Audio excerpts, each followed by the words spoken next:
para conversar con nosotros un dirigente histórico de los médicos que ha estado siempre precisamente en ese bastión de lucha por dignificar la profesión del médico. Doctor Osorio, hoy más que nunca hemos visto una especie de tsunami en el sistema de salud y todo contra los profesionales de la medicina. Como que las cosas ahora se han ido hacia esa esquina, que el médico es el responsable, que el médico es el culpable, que el médico es el malo, que el profesional de la salud no hace el trabajo, que el profesional de la salud nada más trabaja 2 horas, que el profesional de la salud y el profesional de la salud. Hábleme un poco de todo lo que usted está percibiendo, e incluso hemos visto la reacción de médicos, ya los hemos entrevistado aquí, a la doctora Yulisa Lombardo, que renunció, una hepatóloga muy reconocida y gastroenteróloga. Entrevistamos también al doctor Pití el día de ayer y seguimos conversando sobre este tema todavía de la Caja de Seguro Social. No hemos obtenido respuesta ante la invitación que les hemos hecho para que estén aquí en el programa. Bienvenido, doctor Osorio. Micrófono, por favor. Doctor, ¿me escucha? ¿Aló? Se fue, creo que... Doctor, hola, ¿no escucha? Tiene... Hola, adelante por favor, prenda el micrófono. Creo que no nos está escuchando.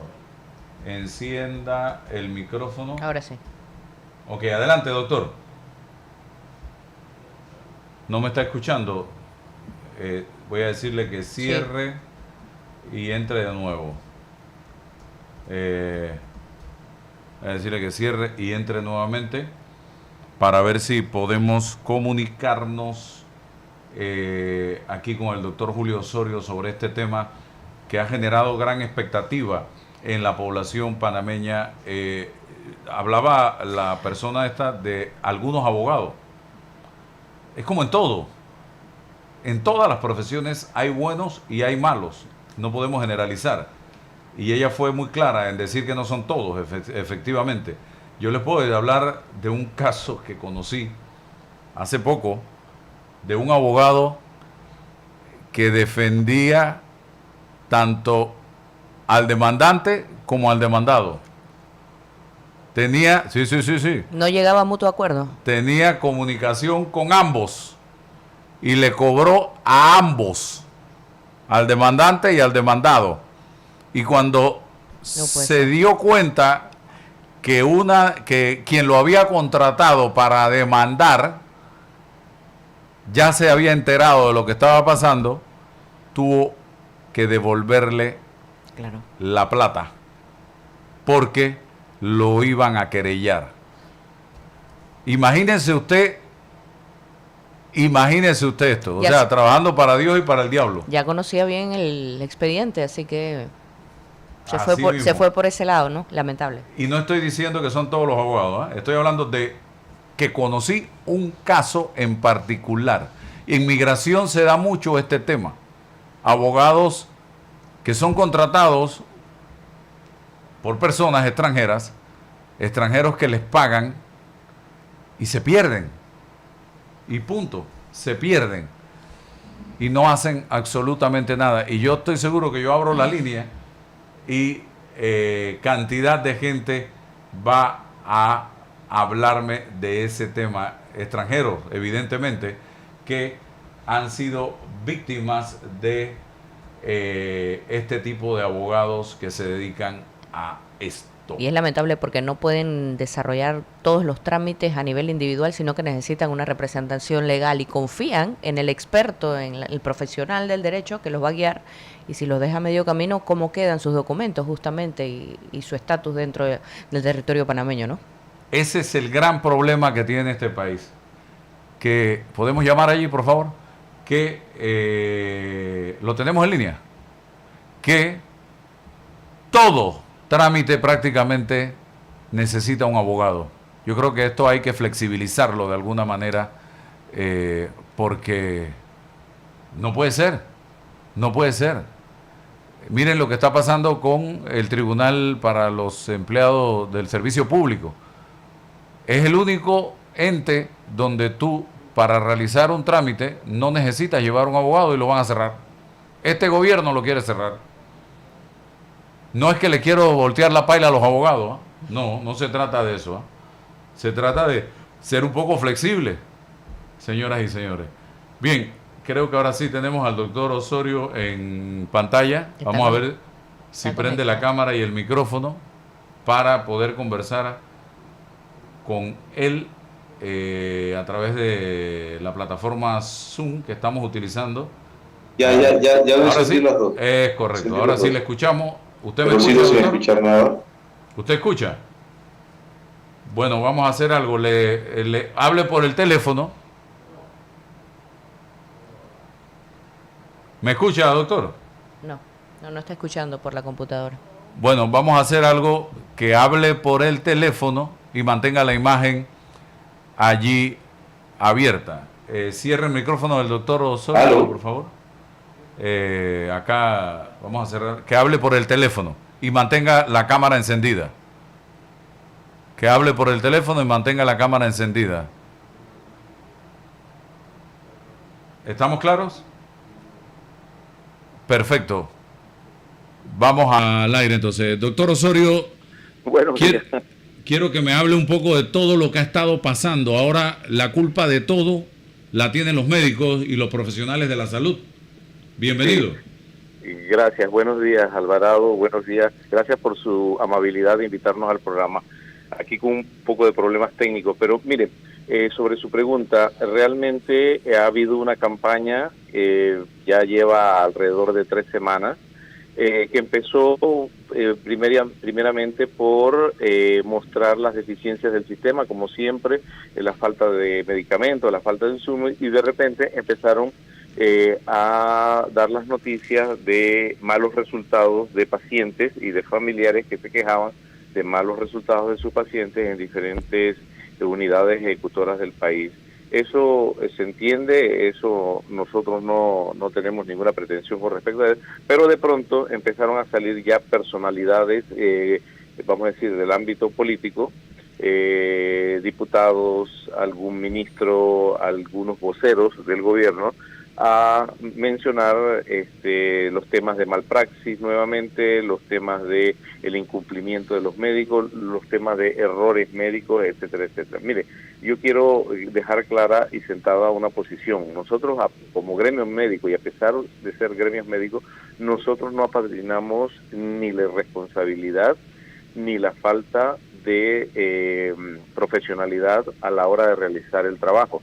O sea, nosotros siempre hemos dicho, puede que existan errores, puede que existan situaciones médicas, incidentes e incluso hasta malpraxis, porque todos estos conceptos son diferentes y la población debe entenderlo. Muchas veces se tienen malos resultados, pero es simplemente la respuesta del paciente. No quiero justificar las cosas mal hechas, simplemente he dicho, aceptamos que errores existen, pero no es la cantidad ni la percepción que se le quiere dar a la población de que en todos lados hay errores. Es como nosotros hemos mencionado, hay miles, cientos de miles, no solamente de consultas, sino de actos, decenas de miles de actos quirúrgicos y procedimientos al año en nuestras instalaciones de salud, y realmente los malos resultados son la ínfima minoría. Estaríamos hablando menos de un 5%, y dentro de ese 5% que es malos resultados, entonces podría dentro de eso haber algunos casos que sí admitimos que pueden suceder de errores profesionales, vamos a decirlo así. Lo que nos ha llamado la atención son varias cosas. Primero, como les dije, que algunos personajes gubernamentales, políticos, empiecen a tocar el tema. Entonces, ahí es donde uno empieza a sentir o a pensar de que esta campaña no es casual, sino que empezó siendo orquestada para llegar a este fin, para poder promocionar algunas leyes. Mire, nosotros no tenemos ningún problema con las leyes en Panamá. Ya existe la persecución de la malpraxis. Consideramos que si va a haber una ley de malpraxis, para que no sea inconstitucional, tiene que ser no para los médicos, sino para todas las profesiones, como hemos dicho, incluido para los políticos, para los ministros, para los diputados, para los magistrados de la misma Corte Suprema de Justicia. O sea, las leyes de malpraxis tienen que ser para todos, uno. Dos, también hemos planteado de que esto debe ser un amplio debate nacional, porque la población entiende los malos resultados y tiene su corazoncito puesto en esos malos resultados, y eso se entiende. Hay duelos no resueltos, pero definitivamente la comprensión de la malpraxis es mucho más profunda, y voy al punto medular. El punto medular es que no debe haber una ley que intente penalizar más allá. Si lo que la ley debe hacer es la prevención, si lo que queremos es salvar vidas, como en efecto nosotros hemos jurado y estamos acostumbrados a hacerlo, lo que se debe ver desde el punto de vista legislativo es cómo prevenir que existan estos malos resultados. Y muchos de esos malos resultados, entonces ahí caemos en que es precisamente por la situación del sistema sanitario crónicamente, en la que hay un déficit crónico de medicamentos, y eso lo sabe todo el mundo. Este mismo gobierno, voy a parafrasear a voceros de este mismo gobierno, que al inicio de esta administración dijeron que era 90 o más % de abastecimiento de medicamentos. Ellos declararon que no llegaba ni el 70-80% el abastecimiento de medicamentos, pero que en insumos médico-quirúrgicos era todavía peor. No llegaba al 60%, y esas son declaraciones que están grabadas y que están hechas por voceros de este gobierno cuando tomaron las riendas de su administración. Entonces, si no se logra un cambio significativo en este rubro, van a seguir habiendo malos resultados. ¿Por qué? Porque los pacientes no se operan cuando se deben operar, los pacientes no reciben sus medicamentos cuando deben recibir. Hay pacientes de trasplante renal que tienen que continuamente tener medicamentos para evitar el rechazo del trasplante, y que por meses no les llega. ¿Cuál va a ser el resultado? Perder el órgano. Entonces, todo lo que se ha invertido previamente, miles de dólares, decenas de miles de dólares para lograr un trasplante, y eso se pierde en 2-3 meses que un paciente no tenga su medicamento apropiado. Pero además de eso, quiero decir algo más. En Estados Unidos, cuando empezó la denuncia de lo que era la malpraxis, se empezó a finales de 1999 en un reporte oficial de la Asociación Médica Americana, y allí se reconocía que existen los errores médicos. Pero fíjense lo que dice, el que ellos detectaron como el elemento fundamental es que un médico que le dé seguimiento a todo. Ellos decían, hay muchos especialistas, uno ve el estómago, otro ve las venas, el otro ve el pulmón, el otro ve el corazón, pero no hay un médico allá que sea el que lleva la información de todo y el conocimiento del estado de ese paciente. ¿Sabe cómo se llama eso, mi estimado Álvaro? Eso se llama médico de cabecera. Y eso es lo que hemos estado viendo desde hace una década aproximadamente, con todos los gobiernos, con 3-4 gobiernos seguidos, y que ningún gobierno ha querido hacer. Nada más hay que mirar lo que sucede aquí al lado, en Costa Rica. En Costa Rica, 27 años atrás, cambiaron su sistema de salud a un sistema con estrategia de atención primaria, que consiste en sectorizar los 5 millones de habitantes que tenían ellos, y a cada sector de 2.500, 3.500 personas, asignarle un equipo de salud de cabecera que ellos le llaman EVAIS, un equipo de salud integral. Y eso, donde está un médico, una enfermera, un auxiliar, por lo menos, y hay otros que se van sumando dependiendo de varios sectores, y con eso existe el concepto de equipo de salud de cabecera. Ese equipo de salud de cabecera conoce toda la historia de ese paciente, conoce todas sus enfermedades, conoce hasta sus preferencias en cuanto a que si ingiere alcohol o fuma, o etcétera, etcétera, etcétera. Y es precisamente ese equipo de cabecera el que puede detectar más tempranamente cualquier tipo de enfermedad, y la puede prevenir, y la puede detectar temprano, y la puede tratar temprano. Ok, yo siempre me pregunto lo siguiente, y esto se lo he dicho públicamente. ¿Hay alguna estadística para determinar, por ejemplo, y usted acaba de hablar de este tema, ese paciente que llegó por un problema, algún síntoma, o se hizo un examen general a el profesional de la salud y le mandaron una pila de exámenes y resulta que él fue al laboratorio y le dijeron este y este reactivo no lo tenemos, y esa persona no se hizo el examen porque no habían los reactivos. Y resulta que por la ausencia de esos reactivos, el médico desconoce en el fondo cuál es el verdadero problema de ese paciente, mientras el tiempo está pasando. Otra, ese paciente que, le hicieron los exámenes y el médico detectó, tiene un problema, hay que hacerle un CAT, una resonancia magnética, hay que hacerle, no sé, cualquier otro examen, un ultrasonido, y le dan la cita para alguno de esos exámenes de imagenología, creo que se llama así, para imagenología. Para dentro de 6, 8, 12 meses. Mientras el tiempo sigue pasando y la enfermedad sigue avanzando. Entonces, de ahí viene la lectura del informe.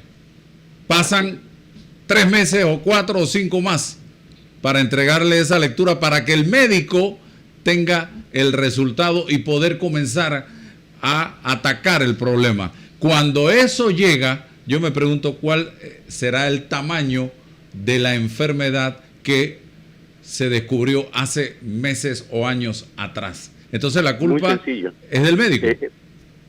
Sí, claro, por supuesto que no. O la cirugía, que demoró meses, años para que se la hicieran. Es culpa del médico cuando ya entró ese médico y se dio cuenta que la situación era mucho más complicada. Así es. Que esas son las falencias del sistema. Y no solamente queremos hablar de la falencia del sistema, la falencia del sistema, los usuarios la conocen, ustedes la conocen, todo el mundo en Panamá las conoce. Y no queremos excusarnos detrás de eso, de que haya malas actuaciones médicas. Existe como en todas partes, hay profesionales buenos, pero eso es la inmensa minoría. Y le podemos dar, nosotros hicimos un análisis de esto un poquito antes de la pandemia. Acá en Chiriquí, de 100.000 consultas dadas por el hospital y los especialistas en un año y 11.000 hospitalizaciones, nosotros teníamos una bolsa de reclamos de alrededor de 37 casos, imagínense. O sea, que si uno ve la proporción del trabajo realizado y la proporción de cuántos son las quejas que existen en el sistema, definitivamente es muy baja. Y de ahí quítele que algunas de ellas son por malentendidos, mal rapport, se dice eso en inglés, pero en español es mala relación médico-paciente que se ha perdido por alguna causa. Porque el médico le fue grosero, porque hubo un malentendido, etcétera, etcétera. Lo que quiero decir, no quiero disminuir el problema es serio. La sociedad panameña definitivamente debe ver esto, pero lo debe ver como sociedad, no punitivamente. Si fuera punitivamente, en este país no habría delincuencia, porque las leyes se han ido endureciendo cada vez más, ya sea contra la mujer, ya sea contra los menores, y sigue habiendo. Si fuera así, no habría narcotráfico en este país, porque definitivamente las leyes se han ido endureciendo. Aquí de lo que se trata, y estamos hablando de vidas humanas, y por lo serio que es de aquí lo que se trata es la prevención. Entonces, una ley debe ser enfocada a la prevención. Primero, a darle una recomendación a las instalaciones de salud. Oiga, vamos a ver, en el mundo ya existen muchísimos países que han adoptado este sistema de atención primaria. Panamá fue el primero que lo propuso en el mundo en 1962 en una conferencia de la OMS. Y desde entonces, 140 países en el mundo lo han adoptado y Panamá lo vino a poner en ley en diciembre del 2018, cuando se estaba yendo un gobierno, pero en la práctica nunca se ha implementado. Entonces, de esas cosas las tiene que ver esta ley, pero también esta ley tiene que ver la forma de resolución del conflicto. ¿A qué me refiero?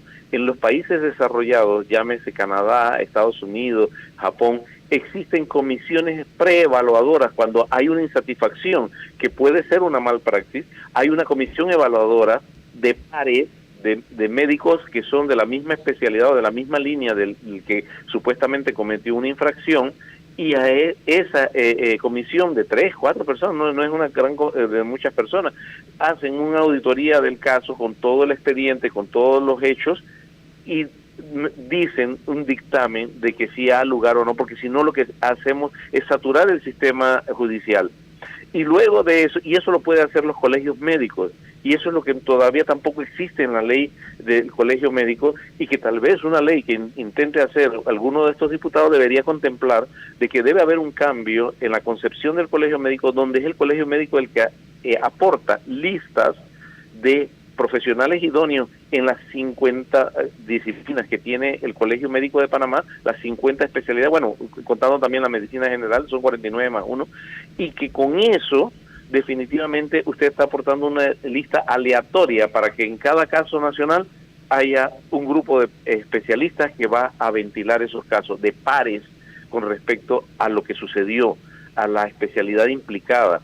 Eso tiene que estar dentro de una ley para que sea realmente algo que sirva para la sociedad. Incluso, doctor, en España, hablando de temas de salud, me decía un sobrino que está haciendo la residencia allá, que ya el paciente crónico llega mensualmente a la ventanilla de la farmacia con su cédula o su documento, y le entregan el medicamento sin tener que pasar por un médico que le recete nuevamente la medicina. Aquí no se puede, ni eso podemos hacer.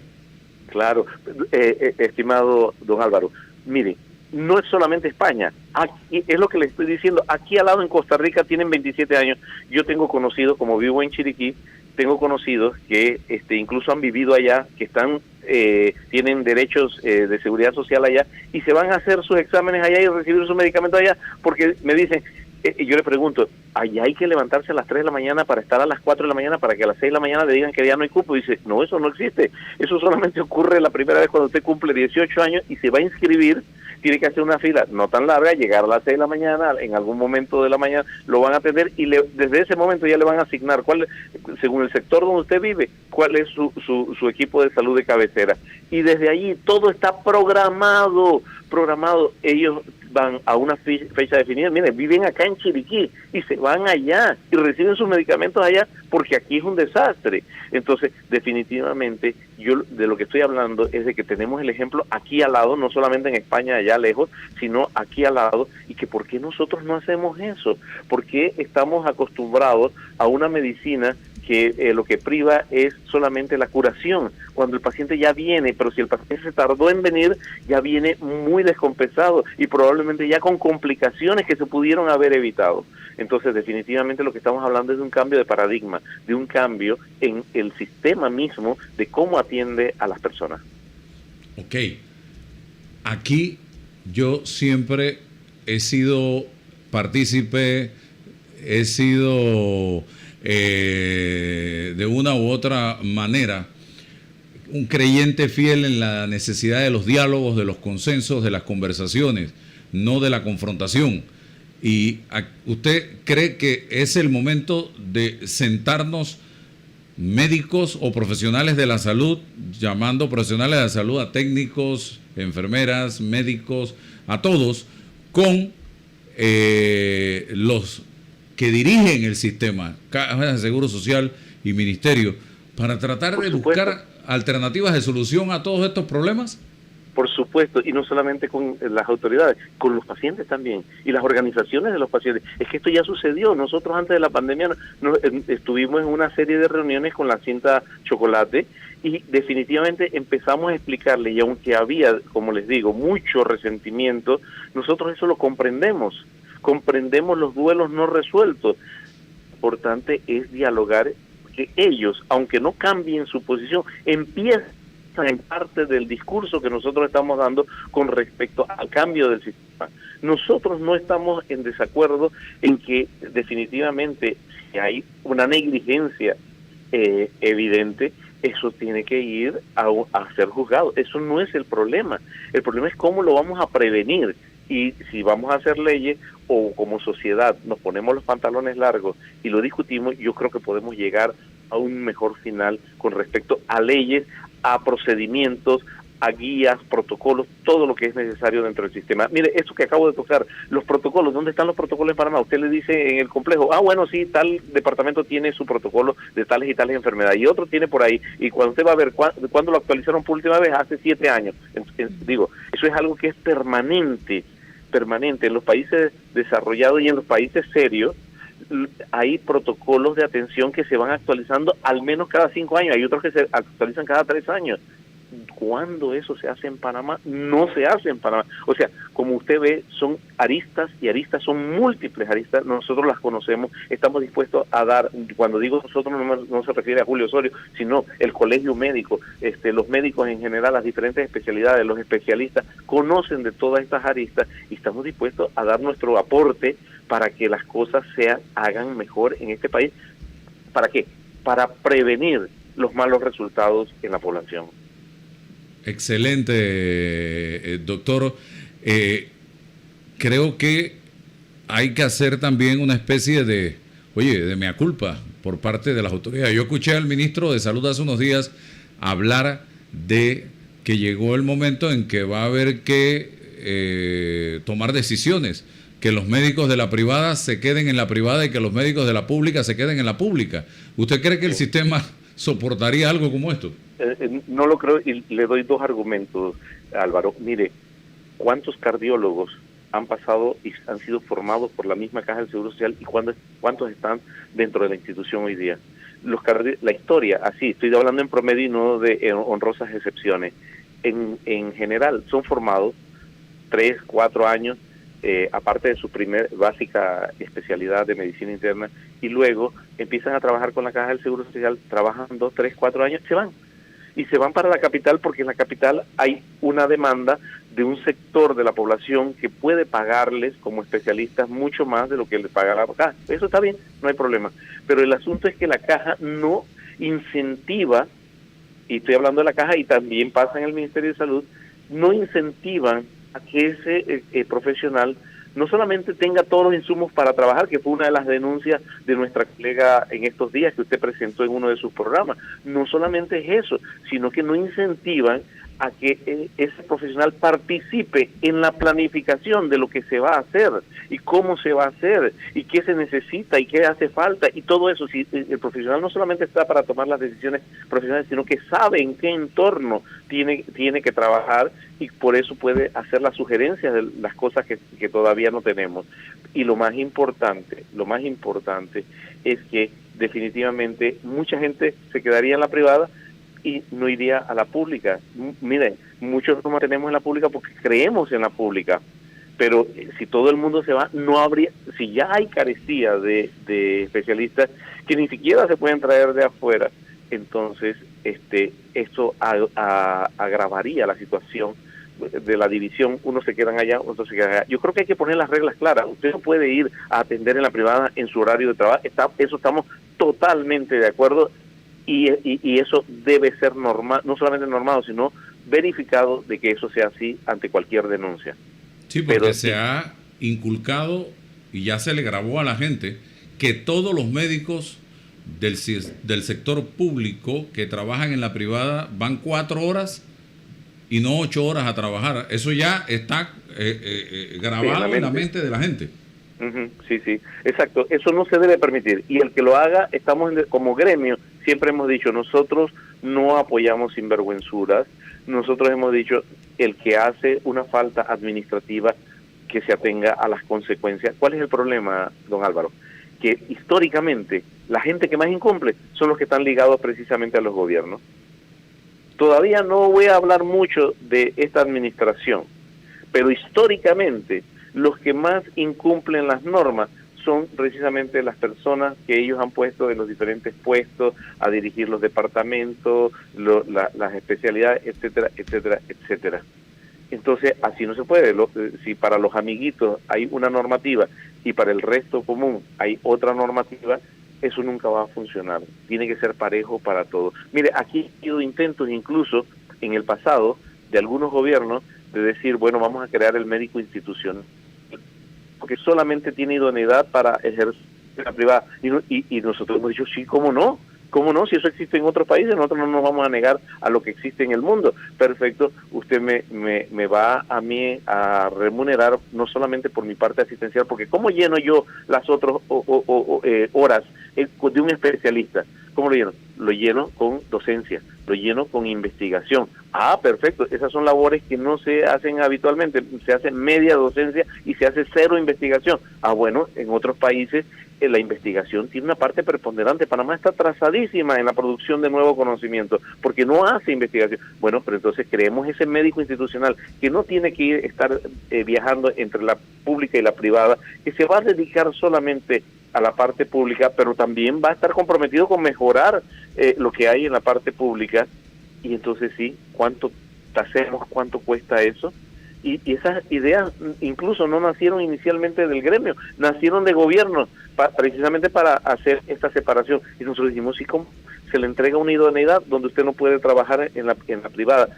Pero eso sí, dejamos la libre elección. Los que quieran quedarse, se quedan. Los que quieran estar en la privada, se van allá.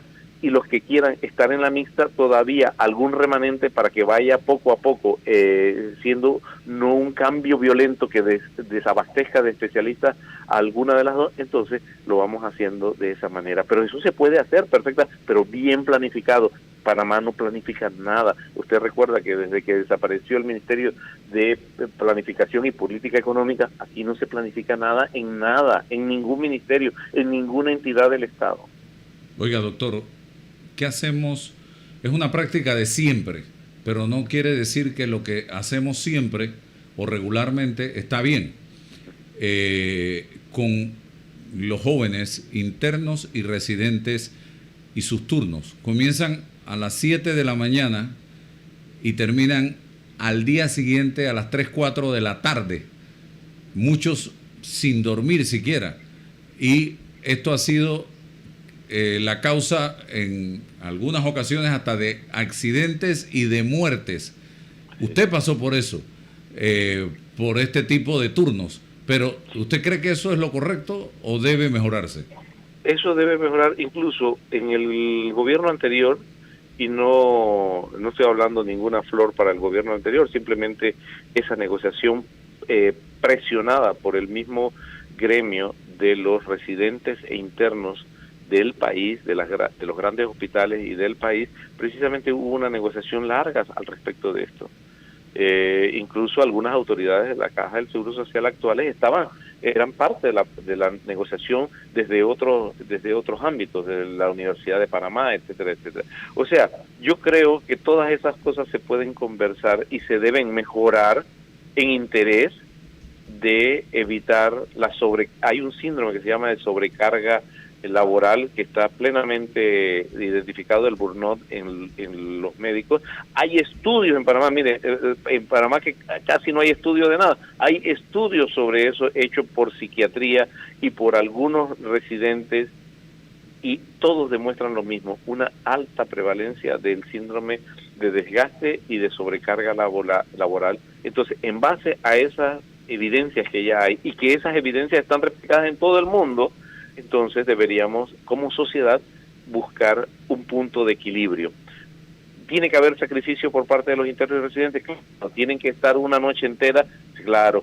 ¿Se puede dormir? Cuando se puede dormir, se descansa. Cuando no se puede dormir, descansa. Eso, todos pasamos por eso. Pero tiene que haber como sociedad, lo que hemos siempre querido decir, un punto de equilibrio en que ellos hacen un sacrificio, pero a lo mejor al día siguiente les toca descansar desde temprano, y no solamente, y claro que es importante que se pueden accidentar si salen a manejar, yo les diría a los colegas que no lo hagan en esas condiciones, pero no solamente por eso, sino que pueden cometer un error que sea importante para una persona, para un paciente, precisamente por el cansancio, por no tener los 5 sentidos alerta a una situación, porque están sumamente sobrepasados por sueño, agotados, etcétera. Sí, exacto. 32 horas continuas trabajando.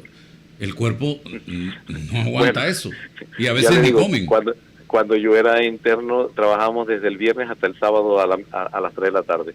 Pero bueno, no quiere decir que sea lo correcto. Lo hicimos porque había una necesidad, incluso le estoy hablando de los tiempos de pandemia. Un hospital como el regional lo manejamos entre 3, 4 internos durante meses, no pandemia, de invasión, posterior a la invasión, así que imagínense. Pero bueno, son otros tiempos, son otras circunstancias y no quiero decir que los jóvenes de hoy día tienen que pasar por eso, pero los jóvenes de hoy día tienen que entender también que a cambio de esa comprensión que no solamente le damos los más viejos, sino que la sociedad está dispuesta a darles para mejorar sus condiciones, también tienen que tener un compromiso de sacrificio en las horas que sí son asignadas y un compromiso con respecto a su autoformación, porque una cosa es lo que uno le enseña, lo que uno les puede transmitir, pero si ellos no ponen de su parte y siguen aprendiendo, porque la medicina es seguir leyendo, seguir aprendiendo todos los días, definitivamente no vamos a tener tampoco buenos resultados en el aspecto académico. Esos compromisos tienen que ser refrendados definitivamente por la sociedad. Y cierro con el pago de turnos. Ese es otro dilema, doctor. Otro dilema.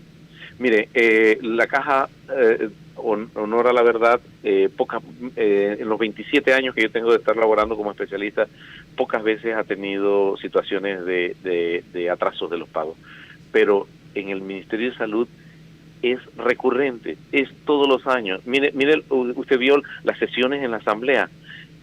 Para este año es increíble, porque todos los años el presupuesto para pagar turnos del Ministerio de Salud se acaba alrededor de julio, por ahí. Antes se acababa en septiembre, después en julio, pero este año lo que oímos de la Asamblea, de la Comisión de Presupuestos, es que ya se acabó en mayo lo que estaba presupuestado. Entonces, ¿cómo lograr brindar salud si su presupuesto de su entidad, MINSA, Ministerio de Salud, no contempla el pago de los turnos de todo el año? Eso es inevitable en un país decente, en un país que no sea un orla. Usted tendría que tener los presupuestos cubiertos completos. Que hubo una contingencia y hubo que pagar más. Bueno, esa es otra cosa. Pero los turnos regulares, porque usted sabe cuánto personal usted tiene distribuido en todo el país, cuántos turnos hace, debería estar presupuestado y el Ministerio de Economía y Finanzas no debería tener ni siquiera reparo en ese rubro. No puede, en medicamentos, en insumos, en esos turnos, no puede bajo ningún concepto dejar de presupuestarlo. Entonces crónicamente se acaba. Antes se acababa medio año, ahora se acaba más de medio año. Entonces eso no puede ser así. Quiere decir, esto yo no lo he visto. Yo he pasado por muchos países en el mundo desde mi formación, la carrera y todo. Oiga, he vivido, porque me ha tocado vivir en muchos países. Oiga, yo no he visto ese problema en la mayor. Yo no recuerdo con esa magnitud haberlo visto en otra parte. Y Panamá sigue año con año y cada vez peor. Dentro de unos años el presupuesto de turno no va a alcanzar para enero. ¿Eso qué significa? Una no planificación absoluta de las prioridades. Y bueno, aquí entro en algo que ustedes los periodistas han estado denunciando: cómo se puede invertir en una serie, en recuperar la villa diplomática de Quarry High, en comprar aviones de guerra, en comprar una serie de cosas. Oiga, si no tenemos lo básico, que es la protección para nuestra población. Sí, me decían precisamente médicos de la región de Azuero, del Ministerio de Salud, que desde mayo no les pagan los turnos, por lo que estoy viendo y lo que usted dice y lo que hemos visto con el tema presupuestario. Entonces no les irán a pagar eso hasta enero o febrero, por lo que veo. Así que si se pasa de este mes, de septiembre, octubre, cae en vigencia expirada. Imagínense. Y no le pagan hasta después. Y hay que seguir haciendo turnos. El año pasado se resolvió. ¿Y cómo se resolvió? Con una gran presión que nosotros hicimos. Tal vez la ciudadanía no se dio cuenta de eso, pero esto fueron negociaciones intensísimas que tuvimos. Se presionó al mismo gobierno actual y lograron las partidas necesarias, la transferencia de las partidas necesarias para pagar eso hasta diciembre por lo menos. Y después se atrasaron un poco en enero, febrero. Pero bueno, así van. Pero esto debe acabar. Esto significa repensar cómo está estructurado nuestro sistema sanitario, cómo está estructurada nuestra educación, que son las cosas básicas para los puntos de desarrollo de cualquier país, de cualquier población en el mundo. Bueno, gracias, doctor Julio Osorio, por darnos la oportunidad de conversar con usted en la mañana de hoy aquí en Noticias 180 Minutos. Que tenga excelente día. Saludos. Igualmente. Gracias. Bien, gracias. Bien, vamos.